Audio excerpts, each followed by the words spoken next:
இன்னைக்கு அந்த லேகியம் வித்தாருல வட இந்தியால இருந்து நம்ம நரேந்திர மோடி ஐயா, அவர் ஒவ்வொரு மேடைக்கு வந்து எப்படி பேசுவார் பார்த்திருக்கீங்களா? எப்படி கும்பிடு போடுவார் பார்த்திருக்கீங்களா? டிவியில பார்த்திருப்பீங்க. அவர் எப்படி பேசுவார் தெரியுமா?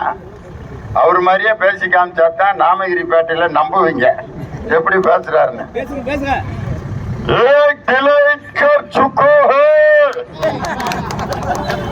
अप्रैल 19 को अबकी बार அப்படின்னா எல்லாரும் சாக்கோ பார் அப்படிங்கிறாங்க.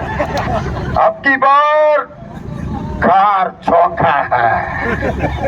பிரதமர் பேசுற மாதிரி இருக்கா, மந்திரவாதி பேசுற மாதிரி இருக்கா? இந்த ரோட்ல லேகியம் வைக்கிறவங்களும் மந்திரவாதிகள் தான் இது மாதிரி பேசுவாங்க. நம்ம பள்ளிக்கூடத்துல அல்லது நம்ம ஊர்ல வந்து மேஜிக் ஷோ போடுவாங்க. அந்த மந்திரவாதி இப்படித்தான் பேசுவாரு.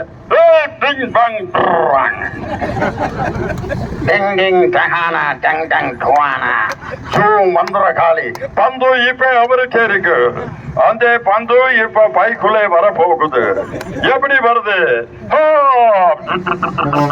அப்புறம் அப்படின்ட்டு பந்து இங்க இருந்து எடுப்பார். இது மாதிரி 10 வருஷம் மந்திரவாதி மாதிரி சோக்காமிச்சே ஓட்டிட்டாரு. யாரு? ஒன்றிய பிரதமர் நரேந்திர மோடி. 10 வருஷம் இந்த நாட்டுக்கு நீங்க என்னங்க செஞ்சீங்க அதை சொல்லி ஓட்டு கேளுங்கன்னு சொன்னா, இங்க வந்து டிவியில பேட்டி கொடுக்கிறாரு.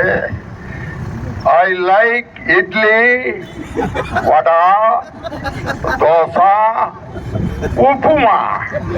இது ரொம்ப முக்கியமா. ஒரு பிரதமருக்கு நம்ம நாட்டுல உப்புமா ரொம்ப பிடிக்கும்னு தந்தி டிவியில பேட்டி கொடுத்துட்டு இருக்காருயா.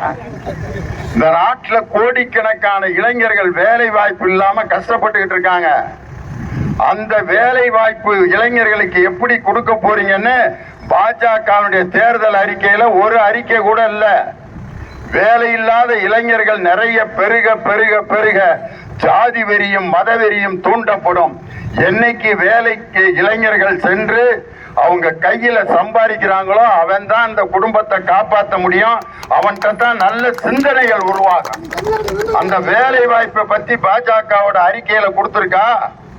ஆனா எங்க திமுகவும் இந்தியா கூட்டணியும் சேர்ந்த அந்த அறிக்கையில என்ன சொல்லியிருக்காங்கன்னா, ஆட்சிக்கு வந்தவுடன் 30 லட்சம் இந்திய அரசு பணியிடங்கள் இளைஞர்களால் நிரப்பப்படும் அப்படின்னு முதல் வாக்குறுதி. அதுதான்